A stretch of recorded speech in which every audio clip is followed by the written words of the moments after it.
ನಿನ್ನೆ ದಿನ ನರೇಂದ್ರ ಮೋದಿಜಿಯವರ ಸರ್ಕಾರ ಮಂಡನೆ ಮಾಡಿರ್ತಕ್ಕಂಥ ಬಜೆಟ್ ದೂರದೃಷ್ಟಿಯ ಬಜೆಟ್ 2047ರ ವಿಕಸಿತ ಭಾರತದ ಫೌಂಡೇಶನ್ ಹಾಕ್ತಕ್ಕಂಥ ಭದ್ರ ಬುನಾದಿಯನ್ನು ಹಾಕ್ತಕ್ಕಂಥ ಬಜೆಟ್ ಇದಾಗಿದೆ. ಮಹಾತ್ಮ ಗಾಂಧೀಜಿಯವ್ರ ಕನಸಿತ್ತು, ಭಾರತದ ಆತ್ಮ ಎಲ್ಲಿದೆ ಅಂದ್ರೆ ಹಳ್ಳಿಗಳಲ್ಲಿದೆ. ಹಳ್ಳಿಗಳ ಅಭಿವೃದ್ಧಿ ಆದಾಗ ಮಾತ್ರ ಭಾರತ ದೇಶದ ಅಭಿವೃದ್ಧಿ ಆಗ್ತದ ಅಂತಕ್ಕಂಥದ್ದನ್ನ ಮಹಾತ್ಮ ಗಾಂಧೀಜಿಯವರು ಜೀವಿತ ಕಾಲದಲ್ಲೇ ಹೇಳಿದರು. ನಿನ್ನೆ ದಿನ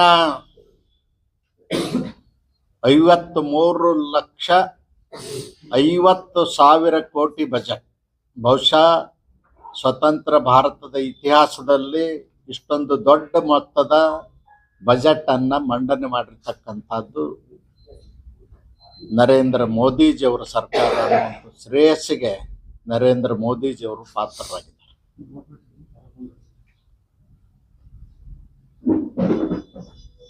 ಮಹಾತ್ಮ ಗಾಂಧೀಜಿಯವರು ಕನಸನ್ನ ನನಸು ಮಾಡಲಿಕ್ಕೆ ನರೇಂದ್ರ ಮೋದಿಜಿಯವರು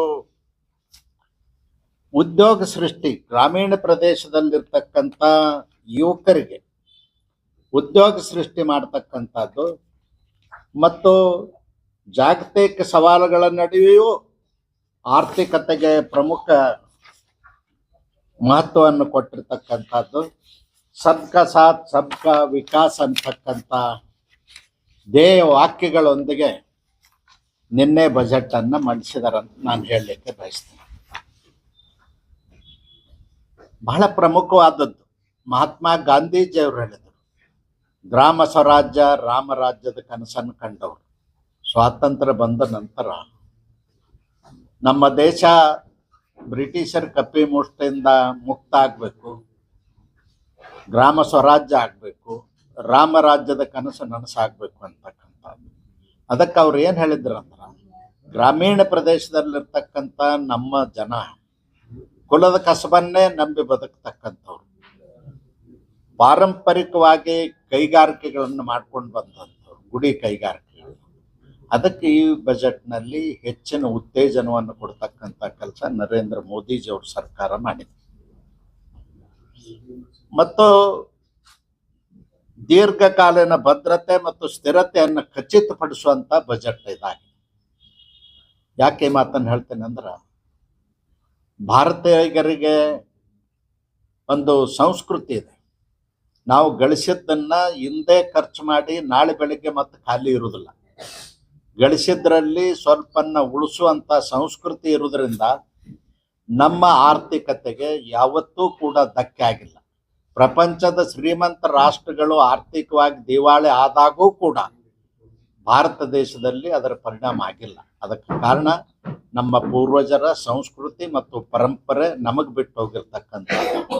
ಅದಕ್ಕಾಗಿ ಮಾಡಿದ. ಇವತ್ತು ಬಹಳ ಪ್ರಮುಖವಾಗಿ ಕಾಂಗ್ರೆಸ್ನವರು ವಿಶೇಷವಾದಂಥ ಅಧಿವೇಶನವನ್ನು ಕರೆದಿದ್ದಾರೆ. ಗಾಂಧೀಜಿ ಅವ್ರ ಹೆಸರನ್ನ ತೆಗೆದು ಹಾಕಿಬಿಟ್ರು, ನರೇಗಾ ಯೋಜನೆ ಹೆಸರನ್ನ ತೆಗೆದು ಹಾಕಿದ್ರು ಅಂತ ಹೇಳ್ತಾರೆ. ನಾನು ಅವ್ರಿಗೆ ಕೇಳ್ತೇನೆ, ನೀವು ಆ ಯೋಜನೆ ಪ್ರಾರಂಭ ಮಾಡಿದಾಗ ಯಾರ ಹೆಸರಿಟ್ಟಿದ್ರಿ ನೆನಪು ಮಾಡ್ಕೊಳ್ಬೇಕು. ಮನಮೋಹನ್ ಸಿಂಗ್ರ ಸರ್ಕಾರ UPA ಗೌರ್ಮೆಂಟ್. ಅವಾಗ ನೀವು ಹೆಸರಿಟ್ಟದ್ದು ಜವಾಹರ್ ರೋಜ್ಗಾರ್ ಯೋಜನೆ ಅಂತ ಇಟ್ಟಿದ್ರಿ. ಅಷ್ಟೊಂದು ಗಾಂಧೀಜಿ ಅವ್ರ ಬಗ್ಗೆ ಕಳಕಳಿ ಕಾಳಜಿ ಇದ್ರೆ ಅವತ್ತೇ ಇಡ್ಬೋದಾಗಿತ್ತು, ಇಟ್ಟಿಲ್ಲ. ರಾಜ್ಯದಲ್ಲಿ ಸುಮಾರು 25 ಸಂಸ್ಥೆಗಳಿಗೆ ಇಂದಿರಾ ಗಾಂಧಿ, ರಾಜೀವ್ ಗಾಂಧಿ ಅವ್ರ ಹೆಸರು ಇಟ್ಟಿರಿ. ಯಾಕೆ ಮಹಾತ್ಮ ಗಾಂಧೀಜಿ ಅವ್ರ ಹೆಸರು ಇಡಲಿಲ್ಲ? ಕಾಂಗ್ರೆಸ್ಸಿನ 60 ವರ್ಷದ ದೇಶದ ಆಡಳಿತದಲ್ಲಿ ಮಹಾತ್ಮ ಗಾಂಧೀಜಿ ಅವರೇ ಕಳೆದೋಗಿದ್ರು, ಇದ್ದಿದ್ದೇ ಇಲ್ಲ. ನಾನು ಯಾಕೆ ಅದನ್ನು ಹೇಳ್ತೇನೆ ಅಂದ್ರೆ, ಪಂಡಿತ್ ಜವಾಹರ್ಲಾಲ್ ನೆಹರೂರವರು 1961ರಲ್ಲಿ ಸಾಬರ್ಮತಿ ಆಶ್ರಮ್ ಡೆವಲಪ್ಮೆಂಟ್ ಕಾರ್ಪೊರೇಷನ್ ಅಂತ ಒಂದು ಕಾರ್ಪೊರೇಷನ್ನೇ ಮಾಡಿದ್ರು. ಒಂದೇ ₹1 ಅನುದಾನ ಕೊಡಲಿಲ್ಲ 60 ವರ್ಷ. ಒಂದೇ ಒಂದು ಅಭಿವೃದ್ಧಿ ಕೆಲಸ ಕಾರ್ಯಗಳನ್ನು ಮಾಡಲಿಲ್ಲ. ಸಾಬರಮತಿ ನದಿ ಸಂಪೂರ್ಣವಾಗಿ ಒಣಗಿ ಹೋಗಿ ಊರುಗಳಲ್ಲಿ ಆ ಚರಂಡಿ ನೀರು ಸಾಬರಮತಿ ನದಿ ಒಳಗೆ ಹರಿತಿತ್ತು. ಸಾಬರಮತಿ ಆಶ್ರಮದಲ್ಲಿರ್ತಕ್ಕಂಥ ಎಲ್ಲ ಕಟ್ಟಡಗಳು ನಾಶ ಆಗಿ ಹೋಗಿದ್ದು. ಮಾಡಲಿಲ್ಲ. ಪಂಡಿತ್ ಜವಾಹರ್ಲಾಲ್ ನೆಹರು ಮಾಡಲಿಲ್ಲ, ಇಂದಿರಾ ಗಾಂಧಿಯವರು ಮಾಡಲಿಲ್ಲ, ರಾಜೀವ್ ಗಾಂಧಿಯವರು ಮಾಡಲಿಲ್ಲ. ಆದರೆ ನರೇಂದ್ರ ಮೋದಿಜಿಯವರು 2005ರಲ್ಲಿ ಗುಜರಾತಿನ ಮುಖ್ಯಮಂತ್ರಿಯಾಗಿ ಮಾಡಿರ್ತಕ್ಕಂಥದ್ದೇನು ಸಾಬರಮತಿ ಆಶ್ರಮ ಅಭಿವೃದ್ಧಿ ನಿಗಮ ಅಂತ ಮಾಡಿ ಸಂಪೂರ್ಣವಾಗಿ ಹಾಳಾಗಿ ಹೋಗಿರ್ತಕ್ಕಂಥ ನದಿಯನ್ನ ಪುನರ್ಜೀವನಗೊಳಿಸಿದ್ರು. 12 ತಿಂಗಳು ನದಿಯೊಳಗೆ ನೀರಿರ್ತದ, ನದಿ ಹರಿತದ. ಅಷ್ಟೇ ಅಲ್ಲ, ಸರ್ವತ ಋತು ನದಿ ಅಂತ ಹೇಳಿ ಘೋಷಣೆ ಮಾಡ್ತಕ್ಕಂಥದ್ದು ಕೆಲಸ ಮಾಡಿ ನದಿ ಗುಂಟ ಗಾರ್ಡನ್ ಮಾಡಿ ಡೆವಲಪ್ಮೆಂಟ್ ಮಾಡಿ ಮಹಾತ್ಮ ಗಾಂಧೀಜಿಯವರು ಹೇಳಿರ್ತಕ್ಕಂಥ ಕೆಲಸ ಕಾರ್ಯಗಳನ್ನು ಅಲ್ಲಿ ಮಾಡೋದ್ರ ಮೂಲಕ ಅದೊಂದು ಅತ್ಯುತ್ತಮವಾದಂಥ ನದಿಯನ್ನಾಗಿ ಪರಿವರ್ತನೆ ಮಾಡಿದರು. ಅದಲ್ಲದೆ ಸಾಬರಮತಿ ಆಶ್ರಮದಲ್ಲೇನು ಕೊಂಪೆ ಆಗಿದ್ದು ಕಟ್ಟಡಗಳು ಅವನ್ನೆಲ್ಲವನ್ನು ಪುನರ್ಜೀವನಗೊಳಿಸಿ ರಿಪೇರಿ ಮಾಡಿ ರಿಹ್ಯಾಬಿಟೇಷನ್ ಮಾಡಿ ಅಲ್ಲಿ ಪ್ರವಾಸಿ ತಾಣವನ್ನಾಗಿ ಮಾಡ್ತಾರೆ. ದೇಶದಿಂದ ವಿದೇಶದಿಂದ ಬರ್ತಕ್ಕಂಥ ಪ್ರತಿಯೊಬ್ಬರೂ ಕೂಡ ಅಲ್ಲಿ ಹೋಗೇ ಬರ್ಬೇಕು ಅನ್ನುವಷ್ಟರ ಮಟ್ಟಿಗೆ ಪ್ರವಾಸಿ ತಾಣವನ್ನು ಅಭಿವೃದ್ಧಿ ಮಾಡಿದ್ದಾರೆ. ನಾನು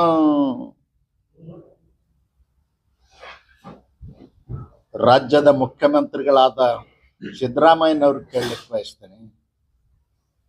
ನೀವು 2ನೇ ಅವಧಿಗೆ ಮುಖ್ಯಮಂತ್ರಿ ಆಗಿರಿ, 7.5 ವರ್ಷ ಆಯ್ತು ಮುಖ್ಯಮಂತ್ರಿ ಆಗಿ. ನೀವು ಗಾಂಧೀಜಿಯವರ ಹೆಸರಿನಲ್ಲಿ ಮಾಡಿದಂಥ ಯಾವುದಾದ್ರೂ ಕೆಲಸ ಅದನ್ನ ನಕಲಿ ಗಾಂಧಿಗಳ ಹೆಸರಲ್ಲೇ ಮಾಡಿದ್ರಿ.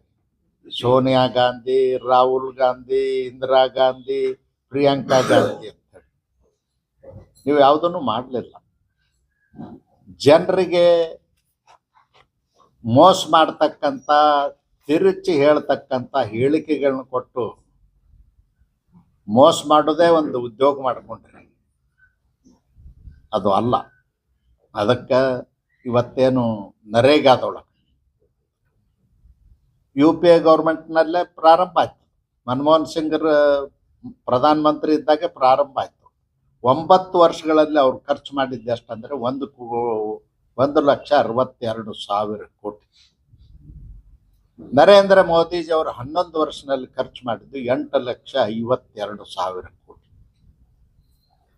ಯಾರು ಹೆಚ್ಚು ಖರ್ಚು ಮಾಡ್ದಂಗಾಯ್ತು. ಇವತ್ತು ಅದರಲ್ಲಿ ಕೆಲವೊಂದು ಬದಲಾವಣೆಗಳನ್ನು ತರಲಿಕ್ಕೆ ಮುಖ್ಯ ಕಾರಣ ಭ್ರಷ್ಟಾಚಾರ. ಒಂದೊಂದು ಗ್ರಾಮ ಪಂಚಾಯತಿಗಳಲ್ಲಿ 4, 5, 6 ಕೋಟಿ ಖರ್ಚು ಮಾಡ್ತಾರೆ. ಒಂದೇ ₹1 ಅಸೆಟ್ ಕ್ರಿಯೇಟ್ ಆಗಿಲ್ಲ, ಆಸ್ತಿ ನಿರ್ಮಾಣ ಆಗಿಲ್ಲ. ಹಾಗಾದ್ರೆ ದುಡ್ಡು ಎಲ್ಲಿ ಹೋಯ್ತು ಅಂತ ಕೇಳಿದ್ರೆ ಲೆಕ್ಕ ಇಲ್ಲ. ಕಾಂಗ್ರೆಸ್ ಸರ್ಕಾರ ಹೇಳ್ತದ ನಮಗೆ ಗೊತ್ತಿಲ್ಲ, ಪಂಚಾಯತ್ ಅವರು ಕೇಂದ್ರ ಸರ್ಕಾರಕ್ಕೆ ಗೊತ್ತಂತ. ಒಂದೇ ₹1 ಲೆಕ್ಕ ಕೊಡ್ಲಿಕ್ಕೆ ತಯಾರಿಲ್ಲ. ಈಗ ಅವ್ರಿಗೆ ಸಂಕಟ ಆದದ್ದೇನಂದ್ರೆ ಅದನ್ನು ಬೋಗಸ್ ಮಾಡಿ ಏನು ದುಡ್ಡು ತಿಂತಿದ್ರು ಮತ್ತು ಅದರ ಲೆಕ್ಕ ಕೇಳಿ ಆಸ್ತಿ ಅಸೆಟ್ ಎಷ್ಟು ಕ್ರಿಯೇಟ್ ಆಗಿದೆ ಅಂತ ಕೇಳಿದ್ದಕ್ಕಾಗಿ ಇವತ್ತು ಕಾಂಗ್ರೆಸ್ನವ್ರಿಗೆ ಹೊಟ್ಟೆ ಉರಿ ಪ್ರಾರಂಭ ಆಗಿದೆ. ಅದಕ್ಕಾಗಿ ಈ ಡೋಂಗಿ ನಾಟಕವನ್ನು ಶುರು ಮಾಡಿದ್ದಾರೆ. ನಾನು ಕೇಳಲಿಕ್ಕೆ ಬಯಸ್ತೇನೆ,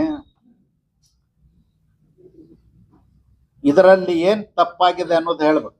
ಗಾಂಧೀಜಿಯವ್ರ ಹೆಸರು ಕಳೆದೋಯ್ತು. ಗಾಂಧೀಜಿಯವ್ರ ಹೆಸರು ಕಳೆದ ನರೇಂದ್ರ ಮೋದಿಜಿಯವ್ರ ಹೆಸರು ಇಟ್ಕೊಂಡಿಲ್ಲ.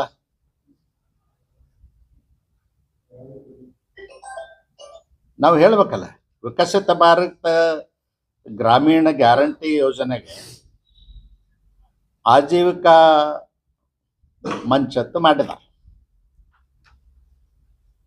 ಅದರಲ್ಲಿ ಏನು ಗಾಂಧೀಜಿಯವ್ರ ಬಗ್ಗೆ ಅನ್ಯಾಯ ಆಗಿದೆ ಹೇಳ್ಬೇಕಲ್ಲ, ಏನಿಲ್ಲ. ಆದರೆ 100 ದಿನ ಇದ್ದದನ್ನು 125 ದಿವಸ ಮಾಡಿದಾರ. ಕೂಲಿ 340 ಇದ್ದದನ್ನು 370 ಮಾಡಿದಾರ. ಮತ್ತು ಸುಗ್ಗಿ ಕಾಲದಲ್ಲಿ ರೈತರಿಗೆ ಕೆಲಸಕ್ಕೆ ಜನ ಸಿಗುದಿಲ್ಲ, ಕೃಷಿ ಕಾರ್ಮಿಕರು ಅಂತ 30 ದಿವಸ ರಜಾ ಮಾಡ್ತಕ್ಕಂಥದ್ದು ಮಾಡಿದಾರ. ಎರಡೂ ಸುಗ್ಗಿ, ಮುಂಗಾರು ಹಂಗಾಮ್ ಮತ್ತು ಹಿಂಗಾರು ಹಂಗಾಮಿನಲ್ಲಿ 30 ದಿವಸ ಉಳಿದು ಎಲ್ಲನೂ ಅನುಕೂಲತೆ ಮಾಡಿದ್ದಾರೆ. ಮತ್ತು ಗ್ರಾಮ ಪಂಚಾಯತಿ ಅಧಿಕಾರ ಕಿತ್ಕೊಂಡ್ರು ಅಂತ ಹೇಳ್ತಾರೆ. ಇಲ್ಲ, 100% ಗ್ರಾಮ ಪಂಚಾಯತಿಯವರು ಯೋಜನೆ ತಯಾರು ಮಾಡ್ಬೇಕು. ಅವ್ರ ಊರಿಗೆ ಏನು ಬೇಕು ಅವರೇ ಮಾಡ್ಬೇಕು. ಅಸೆಟ್ ಕ್ರಿಯೇಟ್ ಆಗ್ಬೇಕು, ರೈತರಿಗೆ ಅನುಕೂಲ ಆಗ್ಬೇಕು, ಮಳೆ ನೀರು ಕೊಯ್ಲು ಹಾಕ್ಬೇಕು, ಕೆರೆಕಟ್ಟೆಗಳನ್ನು ದುರಸ್ತಿ ಮಾಡ್ಬೇಕು, ಶಾಶ್ವತ ಕಟ್ಟಡಗಳನ್ನ ಕಟ್ಟಬೇಕು, ಶಾಲೆ ಕಾಲೇಜುಗಳನ್ನ ಕಟ್ಬೋದು. ಅದು ಎಲ್ಲದಕ್ಕೂ ಅವಕಾಶ ಮಾಡಿದಾರ. ಅದರ ಜನರಿಗೆ ಮೋಸ ಮಾಡತಕ್ಕಂಥ ಕೆಲಸ ಇವತ್ತು ಕಾಂಗ್ರೆಸ್ನವರು ಹೇಳಿದ್ದಾರೆ. ಸುಳ್ಳು ಹೇಳಿಕೆಯಿಂದ ಜನರ ಮನಸ್ಸನ್ನ ಕದಿಯುವಂಥ ಕೆಲಸ ಮಾಡ್ತಾ ಇದ್ದಾರೆ. ಯಾಕಂದ್ರೆ ಜನರಿಗೆ ಏನಾಗ್ತದ ಗೊತ್ತಿರುವುದಿಲ್ಲ, ಸತ್ಯ ಗೊತ್ತಿರುವುದಿಲ್ಲ.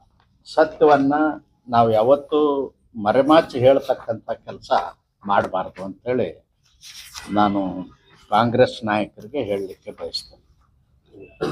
ಒಂದು ನಿನ್ನೆ ದಿನ ಮಂಡಿಸಿದಂಥ ಅತ್ಯುತ್ತಮ ಕೆಲಸ ಮಾಡಿರ್ತಕ್ಕಂಥದ್ದು ಕ್ಯಾನ್ಸರ್ದಂಥ ರೋಗ ಮತ್ತು ಡಯಾಬಿಟಿಸ್ ಅಂಥವು ಇಂಥ ಸೀವಿಯರ್ ಕಾಯಿಲೆಗಳನ್ನು ಖರ್ಚು ವೆಚ್ಚ ಭರಿಸ್ತಕ್ಕಂಥ ಶಕ್ತಿ ಜನಸಾಮಾನ್ಯರಿಗಿಲ್ಲ ಅನ್ನೋ ಕಾರಣಕ್ಕಾಗಿ ಔಷಧ ಮೇಲೆ ಎಲ್ಲ ಟ್ಯಾಕ್ಸ್ಗಳನ್ನು ರದ್ದು ಮಾಡಿದ್ದಾರೆ. ಅಷ್ಟೇ ಅಲ್ಲದೇ ರೋಗಿಗಳಿಗೆ 5 ಲಕ್ಷದವರೆಗೂ ಆಯುಷ್ಮಾನ್ ಭಾರತದಲ್ಲಿ ಕೊಡ್ತಕ್ಕಂಥ ಕೆಲಸವನ್ನು ಮುಂದುವರಿಸಿದ್ದಾರೆ. ಹೀಗೆ ಹಲವಾರು ಸಹಾಯ ಮಾಡೋದರಿಂದ, ಜೀವರಕ್ಷಕ ಔಷಧಿಗಳ ಮೇಲೆ ತೆರಿಗೆ ತೆಗೆದಿರೋದ್ರಿಂದ ಶ್ರೀ ಸಾಮಾನ್ಯರಿಗೆ ಭಾಳ ಅನುಕೂಲ. ಈಗ ದೇಶದಲ್ಲಿ ಡಯಾಬಿಟಿಸ್ ಸಂಖ್ಯೆ ಹೆಚ್ಚಾಗದೆ, 20ಕ್ಕಿಂತಲೂ ಹೆಚ್ಚು ಜನರಲ್ಲಿ ಡಯಾಬಿಟಿಸ್ ಇದೆ. ಕ್ಯಾನ್ಸರ್ ರೋಗ ಉಲ್ಬಣಗೊಳ್ತಾ ಇದೆ. ಈ ಸಂದರ್ಭದಲ್ಲಿ ಮಾಡಿರ್ತಕ್ಕಂಥದ್ದು ಭಾಳ ಅತ್ಯುತ್ತಮವಾದಂಥ ಕೆಲಸ ಅಂಥೇಳಿ ನಾನು ಹೇಳಲಿಕ್ಕೆ ಬಯಸ್ತೇನೆ. ಮತ್ತು 15,000 ಹೈಸ್ಕೂಲು, 500 ಕಾಲೇಜುಗಳಲ್ಲಿ ಕ್ರಿಯೇಷನ್ ಲ್ಯಾಬ್ಗಳನ್ನ ಪ್ರಾರಂಭ ಮಾಡ್ತಕ್ಕಂಥದಕ್ಕೆ ಬಜೆಟ್ನಲ್ಲಿ ದುಡ್ಡು ಕೊಟ್ಟಿದ್ದಾರೆ. ಮತ್ತು ಯುವ ಜನಾಂಗಕ್ಕೆ ಅದೊಂದು ಪ್ರೋತ್ಸಾಹಿಸ್ತಕ್ಕಂಥ ಕೆಲಸ ಆಗ್ತದೆ. ಉದ್ಯೋಗ ಸೃಷ್ಟಿಗೆ ಆದ್ಯತೆಯನ್ನು ಕೊಟ್ಟಿದ್ದಾರೆ.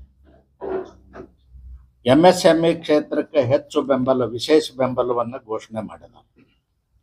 ರೈತರು ಮತ್ತು ಗ್ರಾಮೀಣ ಭಾರತದ ಬಗ್ಗೆ, ರೈತರ ಆದಾಯ ಹೆಚ್ಚಿಸಲಿಕ್ಕೆ ತಂತ್ರಜ್ಞಾನ, ನೀರಾವರಿ ಮತ್ತು ಕೃಷಿ ಮೂಲಭೂತ ಸೌಕರ್ಯಗಳಿಗೆ ಹೆಚ್ಚು ಒತ್ತು ಕೊಡ್ತಕ್ಕಂಥ ಬಜೆಟನ್ನು ಈ ಬಜೆಟ್ನಲ್ಲಿ ಮಾಡಿದ್ದಾರೆ.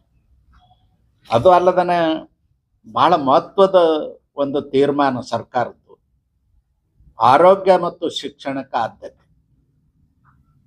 ಇದುವರೆಗೂ ನಾವು ಶಿಕ್ಷಣಕ್ಕೆ, ಆರೋಗ್ಯಕ್ಕೆ ಖರ್ಚು ಮಾಡಿದ್ದನ್ನು ನಾನ್ ಪ್ಲಾನ್ ಎಕ್ಸ್ಪೆಂಡಿಚರ್ ಒಳಗೆ ತಗೊಳ್ತಾ ಇದ್ವಿ.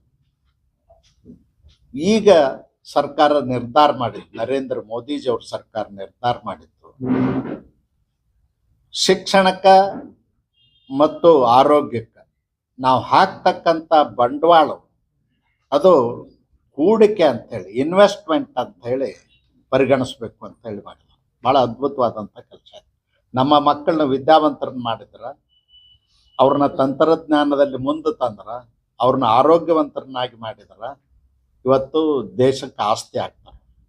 ಅದಕ್ಕಾಗಿ ಶಿಕ್ಷಣ ಮತ್ತು ಆರೋಗ್ಯಕ್ಕೆ ಖರ್ಚು ಮಾಡ್ತಕ್ಕಂಥದ್ದು ನಾನ್ ಪ್ಲಾನ್ ಎಕ್ಸ್ಪೆಂಡಿಚರ್ ಅಲ್ಲ, ಪ್ಲಾನ್ ಎಕ್ಸ್ಪೆಂಡಿಚರ್. ನಾವು ಮುಂದಿನ ವರ್ಷಗಳಿಗಾಗಿ ಮಕ್ಕಳನ್ನ ರೆಡಿ ಮಾಡ್ತಕ್ಕಂಥದ್ದು, ಉದ್ಯೋಗ ಸೃಷ್ಟಿ ಮಾಡ್ತಕ್ಕಂಥದ್ದು, ಅವ್ರನ್ನ ವಿದ್ಯಾವಂತರನ್ನ ಮಾಡ್ತಕ್ಕಂಥದ್ದಕ್ಕೆ ಏನು ಖರ್ಚು ಮಾಡ್ತಾರೆ ಅದೆಲ್ಲವೂ ಕೂಡ ನಮಗೆ ಹೂಡಿಕೆ. ನಾವೀಗ ಹೂಡಿಕೆ ಮಾಡ್ತಿರ್ತೀವಲ್ಲ, ಬಂಡವಾಳ ನಮ್ಮ ಹತ್ರ ದುಡ್ಡಿದ್ರೆ ಅದರೊಳಗಾದ್ರೂ ಲಾಭ ಬರ್ತಂತು. ಆ ರೀತಿ ಅದು ಹೂಡಿಕೆ ಅಂತ ಪರಿಗಣಿಸಿದ್ದು ಭಾಳ ಉತ್ತಮವಾದಂಥದ್ದು ಮಾಡಿದ್ದಾರೆ.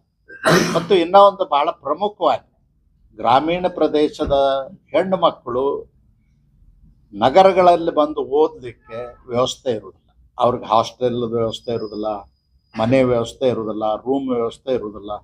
ಅದಕ್ಕಾಗಿ ಪ್ರತಿ ಜಿಲ್ಲೆನಲ್ಲೂ ಉನ್ನತ ಶಿಕ್ಷಣಕ್ಕೆ ಮತ್ತು ತಾಂತ್ರಿಕ ಶಿಕ್ಷಣಕ್ಕೆ, ವೈದ್ಯಕೀಯ ಶಿಕ್ಷಣಕ್ಕೆ ಓದ್ತಕ್ಕಂಥ ಹೆಣ್ಣು ಮಕ್ಕಳಿಗೆ ವಿಶೇಷ ಹಾಸ್ಟೆಲ್ಗಳು ಎಲ್ಲ ಜಿಲ್ಲೆಗಳಲ್ಲಿ ಈ ಸರಿ ಪ್ರಾರಂಭ ಮಾಡ್ತಾರೆ. ಅದಕ್ಕಾಗಿ ಸಮಾಜ ಕಲ್ಯಾಣ ಇಲಾಖೆಗೆ ಅಂದ್ರೆ ಅಲ್ಲಿ ಸೋಷಿಯಲ್ ಜಸ್ಟಿಸ್ ಮಿನಿಸ್ಟ್ರಿ ಅಂತ ಹೇಳ್ತೀವಿ, 62,000 ಕೋಟಿ ಇಟ್ಟಾರೆ. ಈ ಸಾರಿ ಹೆಚ್ಚು ಕೊಡ್ತಕ್ಕಂಥ ಕೆಲಸವನ್ನು ಮಾಡ್ತಾ ಇದ್ದಾರೆ.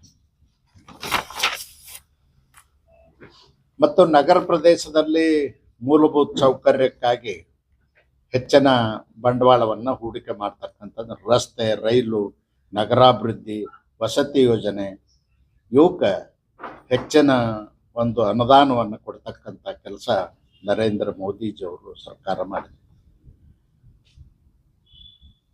ಹಸಿರು ಅಭಿವೃದ್ಧಿ ಮಹತ್ವವನ್ನು ಒತ್ತಿ ಹೇಳಿ ನವೀಕರಿಸಬಹುದಾದ ವಿದ್ಯುತ್ತನ್ನು ಮತ್ತು ಪರಿಸರ ಸಂರಕ್ಷಣೆಗೆ ಬಜೆಟ್ನಲ್ಲಿ ವಿಶೇಷವಾದಂಥ ಕಾರ್ಯಕ್ರಮಗಳನ್ನು ಕೊಟ್ಟಿದ್ದಾರೆ.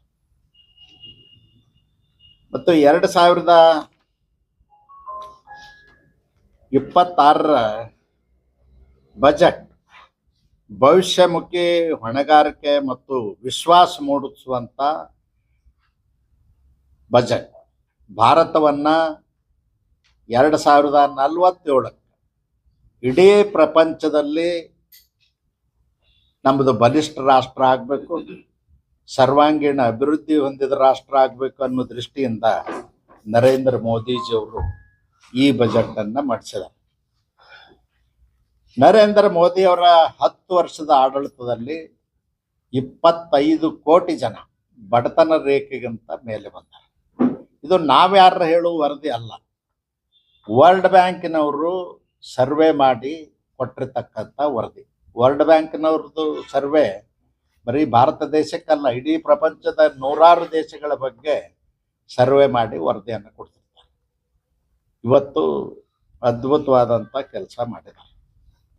ಮತ್ತು ಸರೋವರಗಳನ್ನು ನಿರ್ಮಾಣ ಮಾಡ್ತಕ್ಕಂಥದ್ದು ಮತ್ತು ಅಭಿವೃದ್ಧಿ ಮಾಡ್ತಕ್ಕಂಥದ್ದು ನಾವು ಹೆಚ್ಚಿನ ಆದ್ಯತೆಯನ್ನು ಕೊಡಬೇಕಾಗಿದೆ. ಕರ್ನಾಟಕ ಒಂದು ಜಲಸಂಪನ್ಮೂಲ ಇರ್ತಕ್ಕಂಥ ರಾಜ್ಯ. ಇದುವರೆಗೂ ನಾವು ಜಲಸಂಪನ್ಮೂಲವನ್ನು ಸರಿಯಾಗಿ ಸದ್ಬಳಕೆ ಮಾಡದೇ ಇರುವುದರಿಂದ ಅನೇಕ ಸಮಸ್ಯೆಗಳು ಹುಟ್ಟಿದಾವೆ. ಇವತ್ತು ಕೃಷಿಗೆ ನೀರು ಸಿಗ್ತಾ ಇಲ್ಲ, ಕುಡಿಯುವ ನೀರಿನ ಸಮಸ್ಯೆಗಳಾಗ್ತಾ ಇದ್ದಾವೆ. ಕುಡಿಯುವ ನೀರಿನಲ್ಲಿ ಸುರಕ್ಷಿತವಾದ ಶುದ್ಧವಾದಂಥ ನೀರನ್ನು ಹುಡುಕುವಂಥ ಪರಿಸ್ಥಿತಿ ಬಂದದ. ಭೂಮಿ ಒಳಗಡೆ ಇರ್ತಕ್ಕಂಥ ನೀರು ಕಲುಷಿತ ಇರ್ತದೆ, ಫ್ಲೋರೈಡ್ ಇರ್ತದ, ಕಬ್ಬಿಣದ ಅಂಶ ಇರ್ತದ, ನೈಟ್ರೇಟ್ ಇರ್ತದ. ಹೀಗಾಗಿ ಕುಡಿಲಿಕ್ಕೆ ಉಪಯೋಗ ಮಾಡಲಿಕ್ಕೆ ಯೋಗ್ಯ ಅಲ್ಲದಂಥ ನೀರು ಇರ್ತದೆ. ಆದರೆ ಈ ಸರೋವರಗಳ ನಿರ್ಮಾಣ ಮಾಡೋದ್ರಿಂದ ಭೂಮಿಯ ಮೇಲ್ಭಾಗದಲ್ಲಿರ್ತಕ್ಕಂಥ ನೀರು ಯಾವತ್ತೂ ಕೂಡ ಸುರಕ್ಷಿತವಾಗಿರ್ತದ, ಶುದ್ಧವಾಗಿರ್ತದ ಮತ್ತು ಅಂತರ್ಜಲವನ್ನು ಹೆಚ್ಚು ಮಾಡ್ತದ. ಮೀನುಗಾರಿಕೆ, ಹೈನುಗಾರಿಕೆಗೆ, ಕೃಷಿಗೆ ಉತ್ತಮವಾದಂಥ ಅವಕಾಶಗಳನ್ನು ಈ ಸರೋವರಗಳು ಮಾಡಿಕೊಡ್ತವೆ. ಮತ್ತು ಕರ್ನಾಟಕದಲ್ಲಿ ತೆಂಗು ಬೆಳೆಗಾರರು ಇವತ್ತು ಸಂಕಷ್ಟದಲ್ಲಿದ್ದರು. ತೆಂಗಿನ ಬೆಳೆಗೆ ಹೆಚ್ಚಿನ ಆದಾಯ ಬರ್ತಾ ಇಲ್ಲ ಅಂತ ಹೇಳಿ ಕಡಿಮೆ ಮಾಡ್ತಾ ಇದ್ರು. ಅದಕ್ಕಾಗಿ ತೆಂಗಿನ ಬೆಳೆಗೆ ಪ್ರೋತ್ಸಾಹನ ಮಾಡ್ತಕ್ಕಂಥದ್ದು 1 ಕೋಟಿ ರೈತರಿಗೆ ಇದರದ್ದು ಅನುಕೂಲ ಆಗ್ತದೆ. ತೆಂಗು ಅಷ್ಟೇ ಅಲ್ಲದೇ ಗೋಡಂಬಿ ಮತ್ತು ಏನದು ಕೋಕೋ ಇವು ಎಲ್ಲದಕ್ಕೂ ಕೂಡ ಈ ಅವಕಾಶ ಸಿಗೋದ್ರಿಂದ 3 ಕೋಟಿಯಷ್ಟು 4 ರಾಜ್ಯದ ರೈತರಿಗೆ ಮತ್ತು ಕರಾವಳಿಯವರಿಗೆ ಹೆಚ್ಚಿನ ಅನುಕೂಲ ಆಗ್ತಕ್ಕಂಥದ್ದಿದೆ. ಪ್ರಮುಖ ನಗರಗಳಿಗೆ ಹೈಸ್ಪೀಡ್ ರೈಲುಗಳನ್ನು ಕ್ಯಾಪಿಟಲ್ ರಾಜಧಾನಿಯಿಂದ ಇನ್ನೊಳ ಅಂತರ್ರಾಜ್ಯ ಬೇರೆ ಬೇರೆ ರಾಜ್ಯಗಳಿಗೆ ಹೋಗ್ತಕ್ಕಂಥದ್ದು ಕೂಡ ಹೆಚ್ಚಿನ ಅವಕಾಶವನ್ನು ಮಾಡಿಕೊಟ್ಟಿದ್ದಾರೆ. ಮತ್ತು 2030 ವೇಳೆಗೆ ನಮಗೆ ಗೋಡಂಬಿದು ಭಾರತೀಯ ಗೋಡಂಬಿ ಮತ್ತು ಕೋಕೋ ಪ್ರೀಮಿಯಂ ಗ್ಲೋಬಲ್ ಬ್ರ್ಯಾಂಡ್ ಆಗಿ ರೂಪಿಸಬೇಕು ಅಂತಕ್ಕಂಥ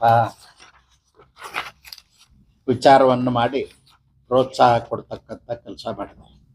ಮಹಿಳೆಯರಿಗಾಗಿ ಸಿ-ಮಾರ್ಟ್ ಯೋಜನೆ 1,40,000 ಕೋಟಿ ಅದಕ್ಕಾಗಿ ಹಣ ಇಟ್ಟಿದ್ದಾರೆ. ಹೆಣ್ಣು ಮಕ್ಕಳಿಗೆ ಪ್ರೋತ್ಸಾಹಿಸ್ತಕ್ಕಂಥ ಕೆಲಸ ಮಾಡಿದ್ದಾರೆ. ಹೈನುಗಾರಿಕೆ ಒಳಗೆ ಪ್ರೋತ್ಸಾಹಿಸ್ತಕ್ಕಂಥ ಕೆಲಸ ಮಾಡಿದಾರೆ. ಮತ್ತು ರಾಷ್ಟ್ರೀಯ ಟೆಕ್ಸ್ಟೈಲ್ ನೀತಿಗೆ, ಜವಳಿ ನೀತಿಗೆ ಮತ್ತು ಮೆಗಾ ಟೆಕ್ಸ್ಟೈಲ್ ಪಾರ್ಕ್ಗಳನ್ನು ಮಾಡ್ತಕ್ಕಂಥದ್ದು ಕೊಟ್ಟಿದ್ದಾರೆ. ಅದರಲ್ಲಿ ವಿಶೇಷವಾಗಿ ಏನು ಗಾಂಧೀಜಿಯವ್ರಿಗೆ ಅನ್ಯಾಯ ಮಾಡಿದ್ರು, ಗಾಂಧೀಜಿಯವ್ರನ್ನ ಕೊಂದರು ಅಂತ ಕಾಂಗ್ರೆಸ್ದವ್ರು ಹೇಳ್ತಾ ಇದ್ದಾರಲ್ಲ, ಅವ್ರು ನಾಚಿಕೆ ಪಟ್ಕೊಂಡು ಖಾದಿ ಭಾಂಡಾರ್ಗಳು ಮುಚ್ಚೋಗಿದ್ದು. ಮಹಾತ್ಮ ಗಾಂಧೀಜಿಯವರು ಪ್ರಾರಂಭ ಮಾಡಿದ್ದೇ ಕೈಗಾರಿಕೆ ಹಳ್ಳಿಗಳಲ್ಲಿ ಮತ್ತು ಸಣ್ಣ ಸಣ್ಣ ಪಟ್ಟಣಗಳಲ್ಲಿ ಈ ಖಾದಿ ಉದ್ಯಮ, ಬಟ್ಟೆ ನೇಯುವಂಥದ್ದು, ನೂಲು ತೆಗೆಯುವಂಥದ್ದು, ಅದನ್ನೆಲ್ಲವನ್ನು ಕೂಡ ಇವತ್ತು ನಿಲ್ಲಿಸಿಬಿಟ್ಟಿದ್ರು. ಅದರಲ್ಲೇ ಪಾರಂಪರಿಕ ಕುಲದ ಕಸಬುಗಳು ಅಡಗಿ ಹೋಗಿದಾವೆ. ಅದಕ್ಕೆ ಇವತ್ತು ಗಾಂಧೀಜಿಯವರ ಹೆಸರಿನಲ್ಲಿ ಗಾಂಧೀಜಿಯವರು ಹಾಕಿಕೊಂಡಂಥ ಕಾರ್ಯಕ್ರಮವನ್ನು ಮುಂದುವರಿಸಲಿಕ್ಕೆ ನಮ್ಮ ನರೇಂದ್ರ ಮೋದಿಜಿಯವ್ರ ಸರ್ಕಾರ ಹೆಚ್ಚಿನ ಅನುದಾನವನ್ನು ಕೊಟ್ಟಿದೆ.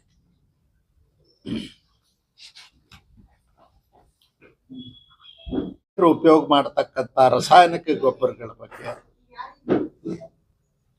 ಅನೇಕ ಕಚ್ಚಾ ವಸ್ತುಗಳ ಸುಂಕನ್ನ ರದ್ದು ಮಾಡಿದ್ದಾರೆ. ಅದರಿಂದ ಗೊಬ್ಬರದ ಬೆಲೆಯೂ ಕೂಡ ಕಡಿಮೆ ಆಗ್ತದೆ.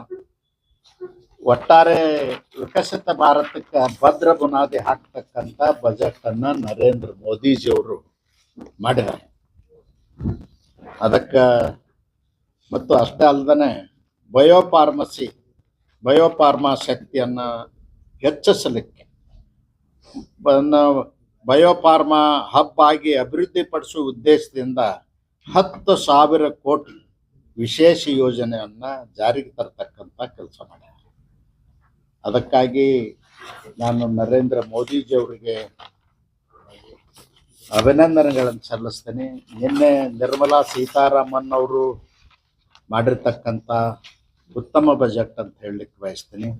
ಪ್ರವಾಸೋದ್ಯಮಕ್ಕೆ ಹೆಚ್ಚಿನ ಆದ್ಯತೆಯನ್ನು ಕೊಡ್ತಕ್ಕಂಥ ಕೆಲಸ ಮಾಡಿದಾರ. ಅದನ್ನು ನಾವು ಸದ್ಬಳಕೆ ಮಾಡಿಕೊಳ್ಬೇಕು. ಮತ್ತು ಪಶುಸಂಗೋಪನಾ ವಿಚಾರದಲ್ಲಿ FPO, ಫಾರ್ಮರ್ಸ್ ಪ್ರೊಡ್ಯೂಸ್ ಆರ್ಗನೈಸೇಷನ್, ರೈತ ಸಂಘಟನೆಗಳನ್ನು, ಸೊಸೈಟಿಗಳನ್ನು ಮಾಡಲಿಕ್ಕೆ ಅವಕಾಶ ಮಾಡಿಕೊಟ್ಟಿದ್ದಾರೆ. ಮತ್ತು ಶ್ರೀಗಂಧ ಅದರ ಬಗ್ಗೆನೂ ರಾಜ್ಯ ಸರ್ಕಾರ ಮತ್ತು ಕೇಂದ್ರ ಸರ್ಕಾರ ಜಂಟಿಯಾಗಿ ಯೋಜನೆಯನ್ನು ರೂಪಿಸಬೇಕು ಅಂತ ಹೇಳಿ ನರೇಂದ್ರ ಮೋದಿಜಿಯವರ ಆಶೆ ಇದೆ. ಅದರಂತೆ ಕರ್ನಾಟಕ ಶ್ರೀಗಂಧ ಬೆಳೀಲಿಕ್ಕೆ ಯೋಗ್ಯವಾದಂಥ ರಾಜ್ಯ, ಶ್ರೀಗಂಧದ ನಾಡು ಅಂತ ಹೆಸರಿದೆ. ಅದರ ಸದ್ಬಳಕೆಯನ್ನು ಮಾಡಿಕೊಂಡು ರೈತರಿಗೆ ಹೆಚ್ಚು ಪ್ರೋತ್ಸಾಹಿಸಿ ಶ್ರೀಗಂಧ ಬೆಳೀಲಿಕ್ಕೆ ರಾಜ್ಯ ಸರ್ಕಾರ ಒತ್ತು ಕೊಡಬೇಕು ಅಂತೇಳಿ ನಾನು ಒತ್ತಾಯವನ್ನು ಮಾಡ್ತೇನೆ.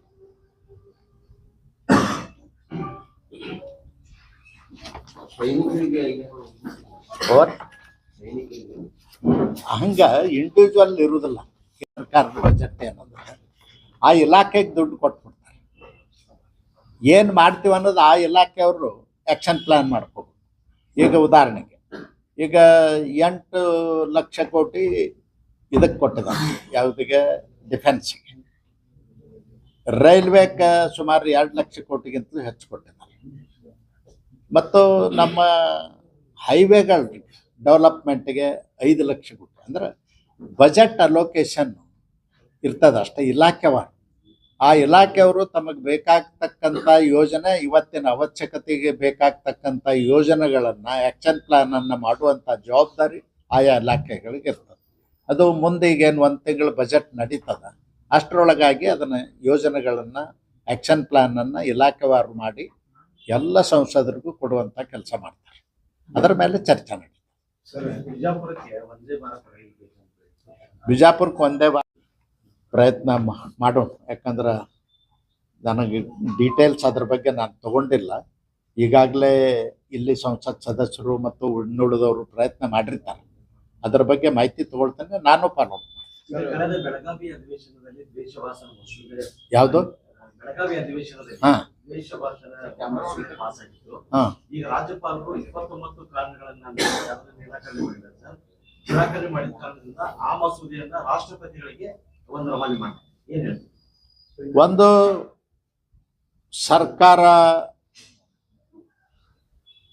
ಯಾವುದೇ ಸರ್ಕಾರ BJPನೇ ಇರಲಿ, ಕಾಂಗ್ರೆಸ್ ಇರಲಿ, JDS ಇರಲಿ, ಮತ್ತೊಬ್ಬರು ಇರಲಿ, ಇಲ್ಲಿ ಜನರಿಗೆ ನಾವು ತೊಂದರೆ ಆಗ್ತಕ್ಕಂಥ ಕಾನೂನುಗಳನ್ನ ಜಾರಿಗೆ ತರಬಾರ್ದು. ಜನರ ಸಮಸ್ಯೆಯನ್ನು ಅರ್ಥ ಮಾಡಿಕೊಳ್ಬೇಕು ಮತ್ತು ಸಮಾಜ ಒಕ್ಕಟ್ಟಾಗಿ ಒಂದಾಗಿರ್ಲಿಕ್ಕೆ, ಕೋಮು ಸೌಹಾರ್ದತೆಯನ್ನು ತಡಿಲಿಕ್ಕೆ ಯಾವುದೇ ರೀತಿಯ ಅಡೆತಡೆಗಳು ಇಲ್ಲದಂಥ ಕಾನೂನು ದೇಶದಲ್ಲೂ ಇದೆ, ಸಂವಿಧಾನದಲ್ಲೂ ಇದೆ.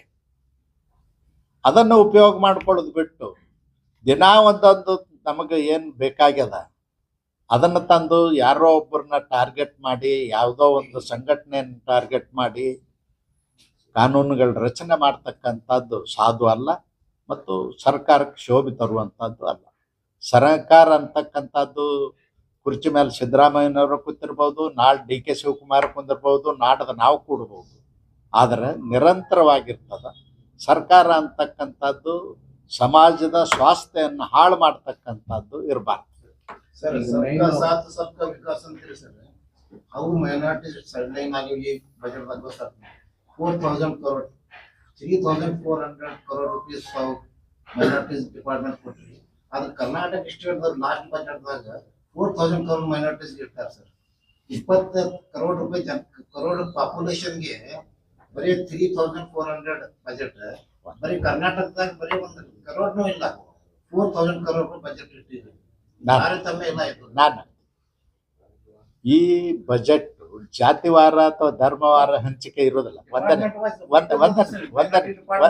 ಒಂದ ನಿಮಿಷ ಈಗೇನು ಯೋಜನೆಗಳನ್ನು ನಾನು ಹೇಳಿದೆ ಎಲ್ಲ ಜನಾಂಗಕ್ಕೂ ಇರ್ತದೆ, ಅಲ್ಪಸಂಖ್ಯಾತರಿಗೂ ಇರ್ತದ, SC STಗೂ ಇರ್ತದ ಮತ್ತು ಉಳಿದವ್ರಿಗೆ ಸಾಮಾನ್ಯ ವರ್ಗಕ್ಕೂ ಇರ್ತದೆ. ಎಲ್ಲರಿಗೂ ಯೋಜನೆಗಳಂದ್ರೆ ಎಲ್ಲರಿಗೂ ಇರ್ತದ. ಯೋಜನೆಗಳನ್ನ ಬೈಪರ್ಕೇಶನ್ ಮಾಡ್ಲಿಕ್ಕೆ ಆಗೋದಿಲ್ಲ. SC STಗೆ ವಿಶೇಷವಾದಂಥ ಯೋಜನೆಗಳು ಅನುದಾನ. ಯಾಕೆಂದ್ರೆ ದೇಶದಲ್ಲಿ ಜಾತಿ ಹೆಸರಿನಲ್ಲಿ ಶೋಷಣೆಗೊಳಗಾದಂಥ ಜನರನ್ನ, ಕುಲದ ಕಸಬನ್ನು ನಂಬಿ ಬದುಕ್ತಕ್ಕಂಥವ್ರು ಶೋಷಣೆಗೊಳಗಾಗಿರ್ತಕ್ಕಂಥದ್ದು. ಉದಾಹರಣೆಗೆ ಈಗ ಬಂಗಿ ಕೆಲಸ ಮಾಡ್ತಾರೆ, ಸ್ಕ್ಯಾವೆಂಜರ್ ಕೆಲಸ ಮಾಡ್ತಾರೆ, ಚಪ್ಪಲಿ ಹೊಲಿಯೋ ಕೆಲಸ ಮಾಡ್ತಾರೆ. ಇವರಿಗೆ ಉದ್ಯೋಗದ ಹೆಸರಿನಲ್ಲಿ ಅವ್ರಿಗೆ ಶೋಷಣೆ ಆಗಿದೆ ಅನ್ನೋ ಕಾರಣಕ್ಕಾಗಿ ಅವ್ರನ್ನ ಮೇಲೆ ಎತ್ತಲಿಕ್ಕೆ ವಿಶೇಷವಾದಂಥ ಯೋಜನೆಗಳು. ಇಲ್ಲಿ ಆ ಪ್ರಶ್ನೆ ಬರ್ತದೆ. ಡಿಪಾರ್ಟ್ಮೆಂಟ್ ವೈಸ್ ಬಜೆಟ್ ಕೊಡ್ತೀವಿ ಅಂತೀರಿ ಸರ್.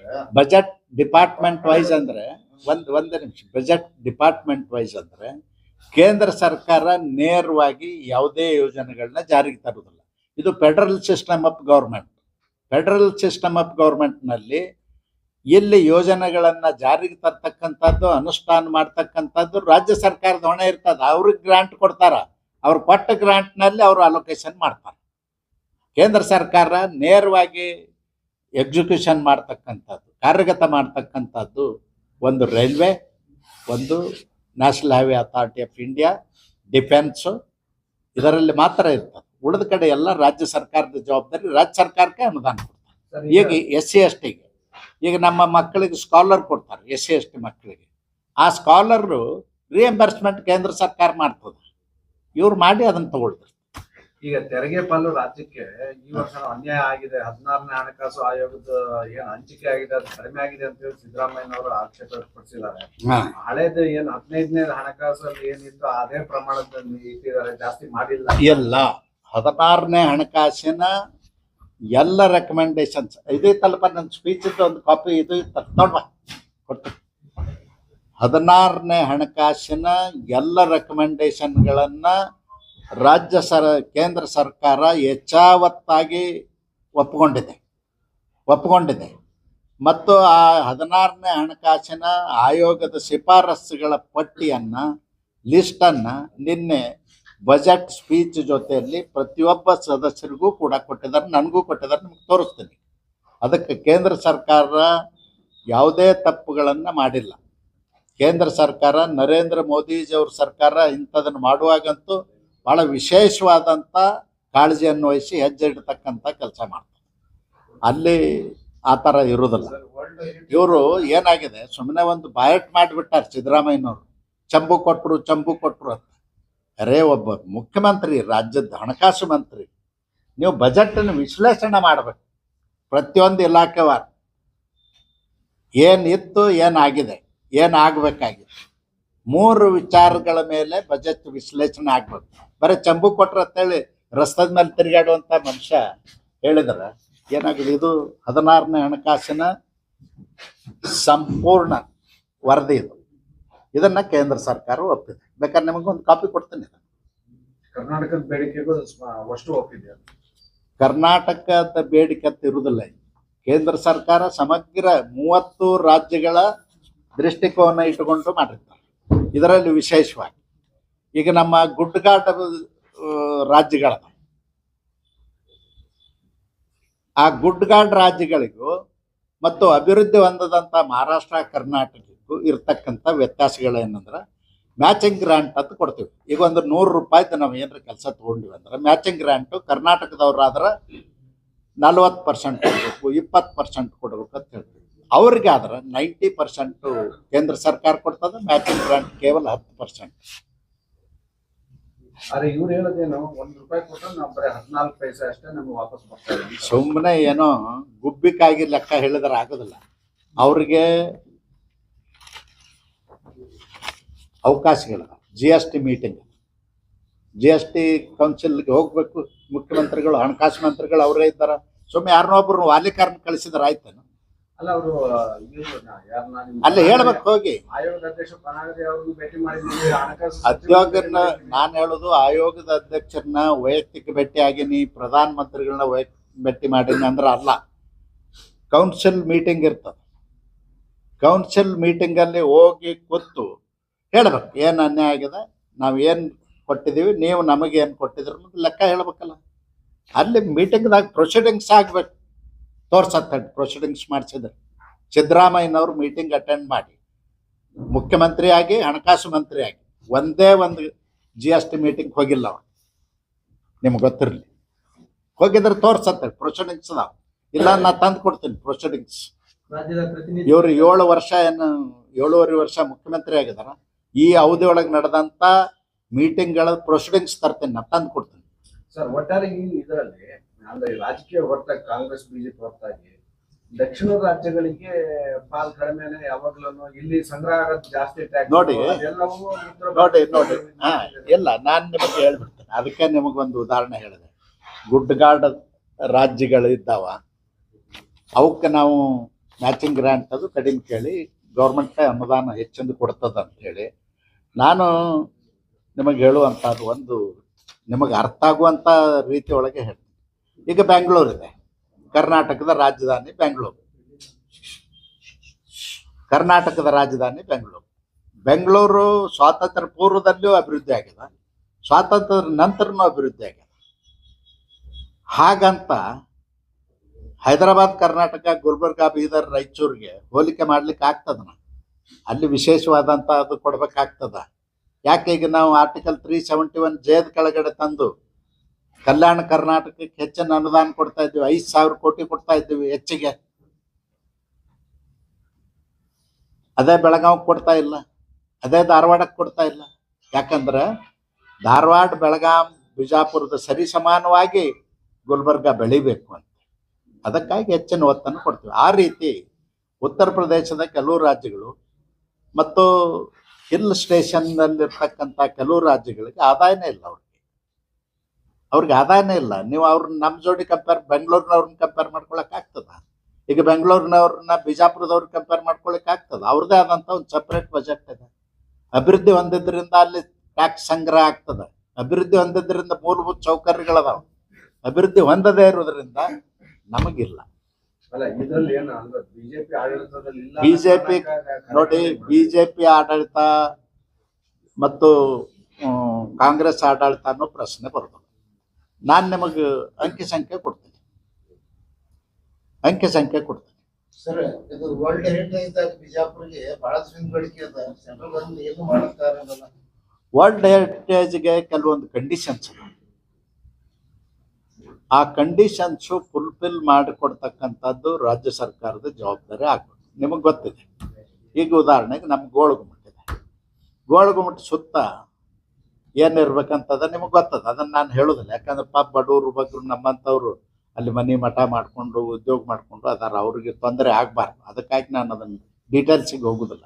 ಅದ್ರ ನಿಮಗೆ ಗೊತ್ತದ, ಪಾರ್ಲಿಮೆಂಟ್ದಾಗ ಅಟ್ಲೀಸ್ಟ್ ಯಾರು ಪಾರ್ಲಿಮೆಂಟ್ದಾಗ ಅಂದ್ರೆ ಆ ಕಂಡೀಷನ್ಸ್ ಫುಲ್ಫಿಲ್ ಮಾಡ್ತಕ್ಕಂಥ ಜವಾಬ್ದಾರಿ ಫುಲ್ಫಿಲ್ ಮಾಡ್ಲಾಕ ಅದು ಪ್ರೊವಿಷನ್ ಮಾಡಿಕೊಟ್ಟು ಅದು ಎಕ್ಷನ್ ತಗೋಬೇಕು, ಎನ್ಕರೇಜ್ಮೆಂಟ್ ತೆಗಿಬೇಕು, ನಾನು ಮಾಡಿರಲ್ಲ. ಅದನ್ನ ರಾಜ್ಯ ಸರ್ಕಾರ ಮುಂದೆ ಬಂದ್ರೆ, ಈಗಾಗಲೇ ರಾಜ್ಯ ಸರ್ಕಾರ ಮತ್ತು ಕೇಂದ್ರ ಸರ್ಕಾರದ ನಡುವೆ ಕರೆಸ್ಪಾಂಡೆನ್ಸ್ ಇದೆ.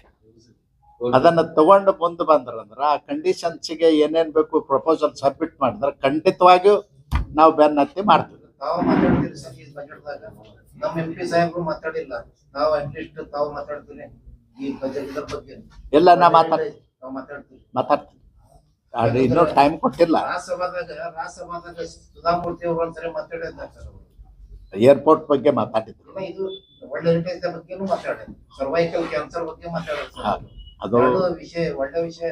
ಯಾಕಂದ್ರೆ ನಮ್ ಬಿಜಾಪುರದವ್ರು ಎಲ್ಲ ಈಗ ಕ್ಯಾನ್ಸರ್ ಬಗ್ಗೆ ಮಾತಾಡಿದ್ದಕ್ಕನೆ ಅಂದ್ರ ಕ್ಯಾನ್ಸರ್ ಬಗ್ಗೆ ಎಲ್ಲರೂ ಲೆಟರ್ ಕೊಟ್ಟಿದ್ದೀವಿ ಮತ್ತು ಅವರು ಸ್ವಂತ ಸ್ಟಡಿ ಮಾಡಿರ್ತಾರೆ ಕೇಂದ್ರ ಸರ್ಕಾರ.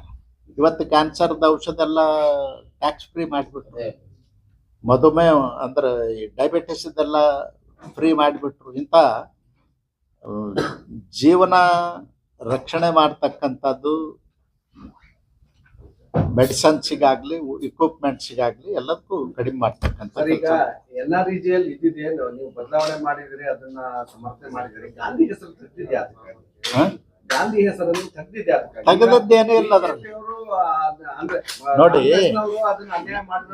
ನಾನ್ ನಿಮಗೆ ಹೇಳ್ತೀನಿ, ಗಾಂಧಿ ಹೆಸರು ತೆಗೆದು ಮೋದಿ ಅವ್ರ ಹೆಸರು ಇಡ್ಲಿಲ್ಲ, ಅಥವಾ ಮೋದಿ ಅವ್ರದ್ದು ಮನೆಯವ್ರದ್ದು ಯಾರ್ದಾರ ಫ್ಯಾಮಿಲಿ ಮೆಂಬರ್ಸ್ ಹೆಸರು ಇಡ್ಲಿಲ್ಲ. ತೆಗೆದದ್ದು ಅನ್ನೋ ಪ್ರಶ್ನೆ ಇಲ್ರಿ, ತೆಗೆದದ್ದು ಅನ್ನೋ ಪ್ರಶ್ನೆ ಬರುದಿಲ್ಲ. ರಿವೈಸ್ ಯಾಕೆ ಮಾಡಿತ್ತಂದ್ರೆ ಇಲ್ಲಿ ಭ್ರಷ್ಟಾಚಾರ ಗಾಂಧಿ ಹೆಸರಲ್ಲಿ ನಡಿಬಾರ್ದು ಅಂತ. ಈಗ ಉದಾಹರಣೆಗೆ ಹೇಳೋದಂದ್ರೆ, ಇಲ್ಲ ಒಂದೇ ನಿಮಿಷ ಹೇಳ್ತೇನೆ. ಈಗ ಮಹಾತ್ಮ ಗಾಂಧೀಜಿಯವರು ಕನಸಿತ್ತು, ಗ್ರಾಮ ಸ್ವರಾಜ್ಯದ ಕನಸು. ಇವತ್ತಿನ ಸರ್ಕಾರ, ಸಿದ್ದರಾಮಯ್ಯನವ್ರ ಸರ್ಕಾರ ಗ್ರಾಮ ಸ್ವರಾಜ್ಯ ಯಾವ ರೀತಿ ಅನುಷ್ಠಾನಕ್ಕೆ ತರ್ಲಿಕ್ಕೆ ಹೊಂಟಾರಂದ್ರೆ, ಪ್ರತಿ ಊರಿಗೊಂದು ಸರಾಯಿ ಅಂಗಡಿ ಕೊಡಬೇಕು. ಜನ ಕಷ್ಟದಲ್ಲಿದ್ದಾರ, ಸಿಟಿಗೆ ಬಂದು ಪಟ್ಟಣಕ್ಕೆ ಬಂದು ಕುಡಿದು ಹೋಗೋದು ತೊಂದರೆ ಆಗ್ತದೆ, ಖರ್ಚು ವೆಚ್ಚ ಆಗ್ತದೆ, ಸಮಯ ವ್ಯರ್ಥ ಆಗ್ತದೆ. ಅವ್ರು ಎದ್ದು ಕೂಡಲೇ ಅವ್ರ ಮನೆ ಮುಂದೆ ಅಂಗಡಿ ಇರಬೇಕು ಅಂತ. ಇವರು ಮಹಾತ್ಮ ಗಾಂಧೀಜಿಯವರ ಗ್ರಾಮ ಸ್ವರಾಜ್ಯದ ಕನಸನ್ನು ಈ ರೀತಿ ನನಸು ಮಾಡ್ಲಿಕ್ಕೆ ಹೊಂಟಾರ ಸಿದ್ದರಾಮಯ್ಯನವರು. ಗಾಂಧಿಗೆ ಕೆಟ್ಟ ಹೆಸರು ಬರಬಾರ್ದು ಅಂತ ಚೇಂಜ್ ಮಾಡಿದ್ದಾರೆ. ಗಾಂಧೀಜಿಯವರ ಹೆಸರಲ್ಲ, ಕೆಟ್ಟ ಹೆಸರು ಅಲ್ಲ, ಭ್ರಷ್ಟಾಚಾರ ನಡಿಬಾರ್ದು ಅಂತ. ಬಟ್ ಈ ಕಂಟ್ರೋಲ್ ಆಗುತ್ತೆ ಅಂತೀರಾ ನೀವು? ಈ ಕಂಟ್ರೋಲ್ ಆಗುತ್ತೆ ಅಂತೀರಾ ನೀವು? ಯಾವುದು? ಈಗ ನೀವು ಬದಲಾವಣೆ 100% 100%. ಬಟ್ ಈ ಹಿಂದೆ ನೀವು ಹೇಳಿದ್ರಿ, ಯಾವಾಗ ನೋಟನ್ನ ಅಮಾನ್ಯ ಮಾಡ್ಬೇಕಾದ್ರೆ 2000 ರೂಪಾಯಿ ಕಂಟ್ರೋಲ್ ಆಗುತ್ತೆ ಅಂತ ಹೇಳಿದ್ರಿ, ಬಟ್ ಆಗಿಲ್ಲ. ಆಗಿದೆ. ಒಂದು ಮೀಡಿಯಾ ಕ್ಯಾಮ್ರಾಗಳದಾವ, ಕೆಲವು ಕಾನ್ಫಿಡೆನ್ಷಿಯಲ್ ವಿಷಯ ಹೇಳಲಿಕ್ಕೆ ಆಗೋದಲ್ಲ. ಬೇಕಾದ್ರೆ 1 to 1 ಕೂತಾಗ ನಿಮಗೆ ನಾ ಹೇಳ್ತೇನೆ ಯಾಕೆ ಮಾಡಿದ್ರು. ಇರ್ದಿದ್ರೆ ದೇಶದ ಆರ್ಥಿಕ ವ್ಯವಸ್ಥೆನೇ ಬುಡ್ಮೇಲ್ ಮಾಡ್ತಕ್ಕಂಥ ಹೊರದೇಶಿಯರ ಕುತಂತ್ರ ಇತ್ತು. ಆ ಕುತಂತ್ರವನ್ನು ತಡಿಲಿಕ್ಕೆ ಮಾಡಿದ್ದಾರೆ. ಜೊತೆಗೆ ಸರ್, ಈಗ ಏನು ಗಾಂಧಿ ಹೆಸರು ಬದಲಾವಣೆ ಎಲ್ಲ ಆಯ್ತಲ್ಲ, ಈಗ ರಾಮ್ಜಿ ಅಂತಲ್ಲ, ಅದು ಆಕ್ಚುಲಿ ಗ್ರಾಮ್ಜಿ ಆಗುತ್ತೆ. ಅದನ್ನ ರಾಮ್ಜಿ ಅಂತ ಯಾಕೆ ಮಾಡಿದಾರೆ ಅಂತ? ರಾಮ್ಜಿ ಅಂತ ಆಗುದಲ್ರಿ. ಈಗ ರಾಮ್ಜಿ ಅಂತ ಮಾಡಿದ್ರೆ ಹೆಸರು ಯಾಕೆ ಅಲ್ಲಿ ಮತ್ತೆ ನೋಡಿ, ಒಂದು ನಿಮಗೆ ಹೇಳ್ಬೇಕು, Viksit Bharat guarantees for Rozgar and Ajeevika mission ಅಂತ ಮಾಡಿದ ಏನ್ರಿ, ಆಜೀವಿಕಾ ಮಿಷನ್. ಇದನ್ನ ಶಾರ್ಟ್ ಫಾರ್ಮ್ ಮಾಡಿ ರಾಮ್ಜಿ ಅಂತ ನೀವು ಓದ್ತಾ ಇದ್ದೀರಿ. ರಾಮ್ಜಿ ಅಲ್ಲ, ಗ್ರಾಮ್ಜಿ ಆಗ್ಬೇಕು ಅಂತ ಅದು ಸ್ಪೆಲ್ಲಿಂಗ್ ಸೇರಿಸಿದೆ. ಕರೆಕ್ಟ್. ಈಗ ಗ್ರಾಮೀಣ ಆಜೀವಿಕಾ ವಿಕಾಸ್ ಮಿಷನ್ ಗ್ಯಾರಂಟಿ, ಅದಕ್ಕೆ ರಾಮ್ಜಿ ಆಗ್ಯದ. ಇಲ್ಲ ಕೊಟ್ಟಾರ. ನಮ್ದೇನು ಅದರೊಳಗೆ ಏನು ಉದ್ದೇಶ ಇಲ್ಲ. ಮತ್ತು ನಾನು ಕೇಳ್ತೇನೆ ನಿಮಗೆ, ಗಾಂಧಿ ರಾಮನ ಬಗ್ಗೆ ಅಲರ್ಜಿ ಯಾಕೆ ನಿಮಗೆ? ಮಹಾತ್ಮ ಕೇಳಿ ಮಹಾತ್ಮ ಗಾಂಧಿನ ಸಾಯು ಮುಂದಾಗ ಹೇ ರಾಮ್ ಹೇ ರಾಮ್ ಹೇ ರಾಮ್ ಅಂತ ಹೇಳಿ ಸತ್ತಾನ. ಬಿಡಿ. ಈಗ ರೈತರ ಬೆಳೆಗಳಿಗೆ ಬೆಂಬಲ ಬೆಲೆ ಘೋಷಣೆ ಮಾಡಿದ್ದಾರೆ. ಇನ್ನಷ್ಟು ಸುದ್ದಿಗಾಗಿ ನಮ್ಮ ನ್ಯೂಸ್ 11 ಕರ್ನಾಟಕ ಚಾನೆಲ್ಗೆ ಲೈಕ್ ಮಾಡಿ, ಶೇರ್ ಮಾಡಿ, ಸಬ್ಸ್ಕ್ರೈಬ್ ಮಾಡಿ.